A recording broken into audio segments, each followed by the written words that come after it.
Hello friends, मी पल्लवी नेरकर आपल्या सर्वांचं केमिस्ट्रीच्या PYQ लेक्चरमध्ये स्वागत करत आहे.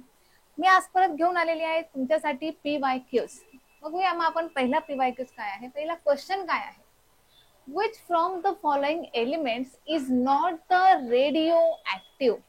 आता खाली दिलेला कोणता एलिमेंट हा रेडिओ ऍक्टिव्ह नाहीये. रेडिओ ऍक्टिव्ह एलिमेंट कोणते सांगितले मी, जे 6 पिरियड मध्ये आले ते सर्व काय समजायचे, रेडिओ ऍक्टिव्ह.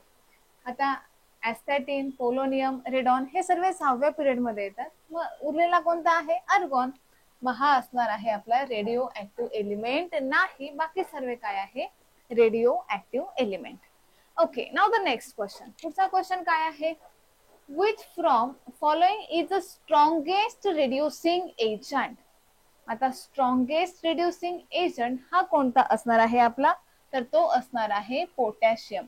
आता काही गोष्टी लक्षात ठेवायच्या असणार आहे आपल्याला. पोटॅशियम हा काय आहे, स्ट्रॉंगेस्ट रिड्युसिंग एजंट असणार. त्याच्यानंतर नेक्स्ट क्वेश्चन काय आहे, what is the numerical value of the spin only magnetic moment of the copper in +2 state. Spin only formula काय आहे आपला, तो आपण कशाने रिप्रेझेंट करतो, म्यू ने रिप्रेझेंट करतो. बरोबर आहे, तो कशाने रिप्रेझेंट करतो आपण, म्यू ने.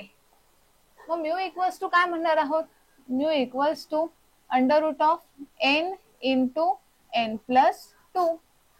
आता n आता सांगितलेलं काय आहे, आता आपण बघूया. कॉपर ऍटॉमिक नंबर काय आहे त्याचा, scandium, titanium, vanadium, chromium, manganese, iron, cobalt, nickel, copper 29 हा काय असणार आहे त्याचा ऍटॉमिक नंबर. मग 3d9 4s2. कोबाल्ट किती सांगितलेला आहे, +2 जर सांगितलेला आहे तर 3d9 असणार, 4s0. 3d9 मध्ये किती अनपेअर्ड इलेक्ट्रॉन असणार, आता 1 2 3 4 5 6 7 8 9, म्हणजेच n इक्वल्स टू ची व्हॅल्यू किती आहे, सॉरी n इक्वल्स टू ची व्हॅल्यू किती असणार आहे, 1. n इक्वल्स टू काय असणार आहे, 1. मग ही व्हॅल्यू बघता आपण ह्या स्पिन ओनली फॉर्म्युला जर पुट केली, म्यू इक्वल्स टू √1 इंटू 1+2 किती झाले, √3. √3 ची व्हॅल्यू असणार आहे तर ती किती असणार आहे, 1.73. ही कोणाची व्हॅल्यू आहे, √3 ची. नेक्स्ट पुढचा काय असणार आहे, identify the elements having highest density from the following. मग डेन्सिटी, आता हे जे एलिमेंट दिसतात आहे ऑप्शनला, कोणते कोणते आहे, ऑक्सिजन आहे, सल्फर, सेलेनियम आणि टेलुरियम. आता हे जे एलिमेंट्स आहे सर्व ग्रुप 16 एलिमेंट्स आहे. ऑक्सिजन, सल्फर, सेलेनियम, टेलुरियम हे सर्व काय आहेत, कॅल्कोजन एलिमेंट्स. यांना आपण ग्रुप 16 एलिमेंट म्हणतो. आणि विचारलेलं काय, which are having a highest density. Density केव्हा जास्त येणार, ज्यावेळेस त्याचा मॉलिक्युलर मास हे कसं असणार आहे, जास्त. मग जसं आपण डाऊन द ग्रुपला झालो, ऍटॉमिक नंबर हा टेलुरियमचा सर्वात जास्त आहे. ऍटॉमिक नंबर जास्त म्हणजे त्याचा मास नंबरही जास्त.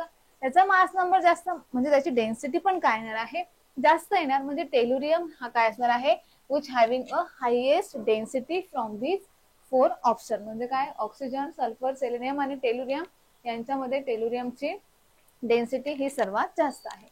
नेक्स्ट क्वेश्चन काय आहे, what is the shape of A before E. A हा सेंट्रल मेटल ऍटम आहे, बी हे त्याच्या सराउंडिंगचे ऍटम असणार आहे, ई ही त्याची लोन पेअर आहे. आणि मग हा जो फॉर्म्युला आहे कोणता आहे, ए बी4 ई. मग याचं काय विचारलेलं आहे, अकॉर्डिंग टू द VSEPR वरून त्याचा शेप काय असणार आहे. मग त्याचा शेप काय असणार, या पद्धतीने ए इथे असणार बी बी बी बी आणि ही असणार आहे त्याची लोन पेअर. म्हणजे मग कोणता झाला हा, सी सॉ. शेपचं नाव काय झालं, या सी सॉ शेप असणार. नाउ द नेक्स्ट पुढचा क्वेश्चन काय आहे, काय म्हटलेलं आहे, द मॉलिक्युलर फॉर्म्युला ऑफ हेक्साक्लोरोबेन्झीन. आता हेक्साक्लोरोबेन्झीनचं स्ट्रक्चर असं, बेन्झीन आहे आणि हेक्साक्लोरो 6 त्याला काय असणार आहे, Cl. ओके, किती कार्बन आहे टोटल, 6 कार्बन. हायड्रोजन आहेत का आता याच्यावर, नाहीये, फक्त काय आहेत, Cl. ते पण किती आहेत, 6 आहे का असं आन्सर, C6CL6 हो आहे, आन्सर काय येईल त्याचं मग बी असणार. Okay, now the next question. पुढचा क्वेश्चन काय आहे मग, हा व्हॉट इज द, आता ही व्हॅल्यू मी शिकवली होती ज्यावेळेस आपण molecular biomolecular lesson fructose value काय असणार ते विचारलेले ना. Specific rotation, what is the value of specific rotation exhibited by fructose molecule. ती व्हॅल्यू स्पेसिफिक रोटेशन आपण अल्फा बघितला होता, तो किती होता, -92.4 डिग्री ही व्हॅल्यू आता पाठ करून घ्या. किती झाली फ्रुक्टोज साठी व्हॅल्यू, -92.4 डिग्री. मग ही मायनस आहे म्हणून आपला जो फ्रुक्टोज असणार आहे तो काय आहे, लिव्हो रोटेटरी. म्हणून आपण या फ्रुक्टोजला काय म्हटलेलं होतं, levo rotatory. Okay, now the next. पुढचं काय आहे, रिएक्शन आहे. कोणती रिएक्शन बघू, which of the following reaction is Rosenman reaction, sorry Rosenmund reduction. आता खालील दिलेली कोणती रिएक्शन ही रोझेनमन रिडक्शन आहे.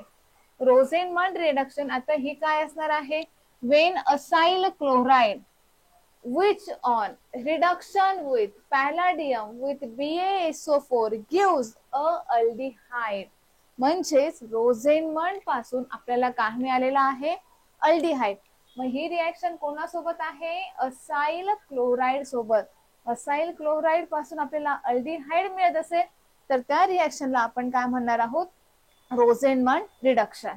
ओके, मग ह्या असाइल क्लोराइड पासून आपण कीटोन पण तयार केला होता. मग त्याच्यासाठी आपण काय यूज केला होता, कॅडमियम क्लोराइड. मग या कॅडमियम क्लोराइडची रिएक्शन आपण घेतली होती अल्किल मॅग्नेशियम हलाइड सोबत. मग आपल्याला काय मिळाला होता, डाय अल्किल कॅडमियम. मग या डाय अल्किल कॅडमियमची रिएक्शन आपण ह्या असाइल क्लोराइड सोबत घेतली होती. मग आपल्याला काय मिळाला होता, तिथे कीटोन मिळाला होता. म्हणजे जर असाइल क्लोराइड पासून अल्डिहाइड जर मिळाला इन प्रेझेन्स ऑफ काय असणार आहे, hydrogen with platinum with BaSO4, तर अल्डिहाइड मिळणार. असाइल क्लोराइड पासून कीटोन पण मिळणार. पण आपण काय घेतला होता, डाय अल्किल कॅडमियम. मग रोझेनमन साठी काय आहे, RC double bond OCl plus H2 in presence of this we get the aldehyde. आणि आन्सर काय राहणार याचं, A option. Now the next काय आहे, which from the following complex contain only anionic ligands. बघा काय म्हटलेलं आहे, which from the following complex containing only anionic ligand. आता anionic ligands कोणते आहेत ते विचारलेलं आहे ना.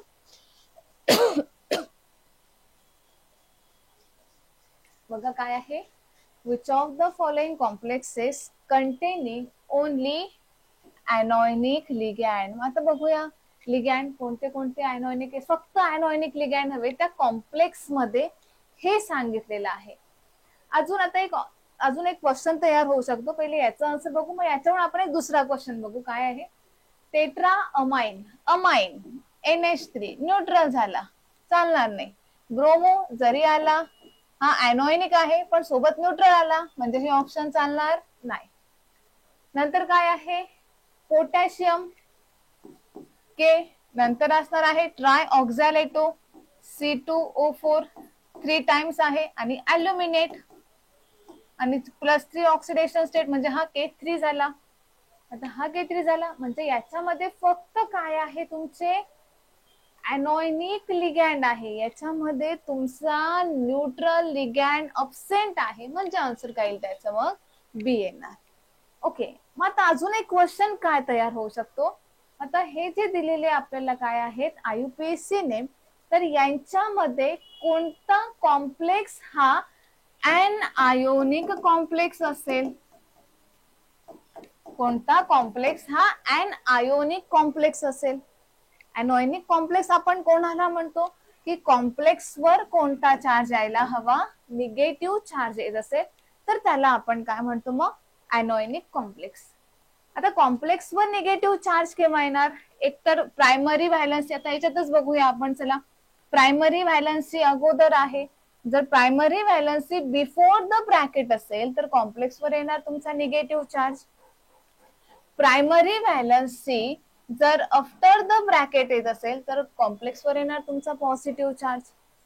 येते लक्षात, म्हणजे ह्या कॉम्प्लेक्स मध्ये हा झाला निगेटिव्ह जर कॉम्प्लेक्स या पद्धतीचा असेल तर हा झाला पॉझिटिव्ह, बरोबर. म्हणजे जर स्पियर कोऑर्डिनेशन स्पियर नंतर जर एक तुमची प्रायमरी व्हॅलन्सी येत असेल तर कॉम्प्लेक्स आपला अनोनिक होणार नाही. बघा मग इथे ब्रोमाइड दिलेला आहे, इकडे आयोडाइड दिलेला आहे, म्हणजे हे ऑप्शन तर इकडनंच कट झाले, हा असणार नाही. मग आता आपल्याला काय बघायचे आहेत हे दोन, बी आणि सी मध्ये. मग काय असणार आहे, जर कॉम्प्लेक्स वर जर निगेटिव्ह चार्ज असेल तर जो सेंट्रल मेटल ऍटम असेल त्याचा एंड आपण कशाने करतो, ATE ने करणार. मग ह्या दोघांमध्ये लगेच ऑप्शन लक्षात येत आहे, काय आहे ATE, म्हणजे कॉम्प्लेक्स अनोनिक कॉम्प्लेक्स. याचं पण आन्सर काय असणार आहे हे. इथे काय दिलेलं होतं आपल्याला, अनोनिक लिगँड दिलेल्या कॉम्प्लेक्स मध्ये फक्त ओनली अनोनिक लिगँड म्हटलेलं आहे ना, मग फक्त कोणतं आहे, तोच ऑप्शन आहे. किंवा अजून काय विचारलं असतं, अनोनिक कॉम्प्लेक्स कोणता आहे, तर त्याचं पण आन्सर तेच आलंय लक्षात. जर before the bracket primary valency complex वर negative charge, after the bracket primary valency complex वर पॉझिटिव्ह चार्ज, आणि एंड त्याचा सेंट्रल मेटल ऍटम असणार आहे त्याचा एंड कशाने होतो, ATE ने होतो. म्हणजे तो कॉम्प्लेक्स काय असणार आहे आपला, अनोनिक कॉम्प्लेक्स. एका क्वेश्चन मध्ये दोन क्वेश्चन, आन्सर त्या दोघांचं सेम आहे. नाउ द लास्ट क्वेश्चन, शेवटचा क्वेश्चन काय आहे. A hot air balloon has volume of 2000 decimetre cube at 99 degree Celsius. What is the new volume if air in balloon cools to 80 degree Celsius? बघा आता one by one काय काय दिलेलं आहे. Volume दिलेला आहे, पहिले V1 ते किती आहे 2000 डेसिमीटर क्यूब. त्यावेळेसचं जे टेम्परेचर आहे ते आहे 99 डिग्री सेल्सिअस, म्हणजेच 273 प्लस 99 372 केल्विन. नंतर काय म्हटलेलं आहे, व्हॉल्यूम V2 कॅल्क्युलेट करायचं आहे. नंतर असणार आहे T2 दिलेला काय आहे 80 डिग्री सेल्सिअस, 273 प्लस 80 3, नंतर काय झाला हा 353. आता V1 आहे, T1 आहे, V2 कॅल्क्युलेट करायचा आहे, T2 दिलेला आहे. फॉर्म्युला आहे आपला V1 upon T1 equals to V2 upon T2. V2 calculate करायचा आहे, म्हणजेच V1 into T2 upon T1. V1 किती आहे आपल्याकडे 2000, T2 आहे आपल्याकडे 353, नंतर T1 आहे आपल्याकडे 372. आता हे जर आपण सॉल्व्ह केल्यानंतर काय मिळतं याचं आन्सर, बघा मग आता सॉल्व्ह केल्यानंतर याचं जे आन्सर आहे ते असणार आहे 1897.8 डेसिमीटर क्यूब. ओके, आलंय लक्षात. या पद्धतीने आज आपण 11 MCQ घेतले. अजून पुढच्या लेक्चरला भेटूया नवीन MCQ घेऊन. तोपर्यंत मग बाय.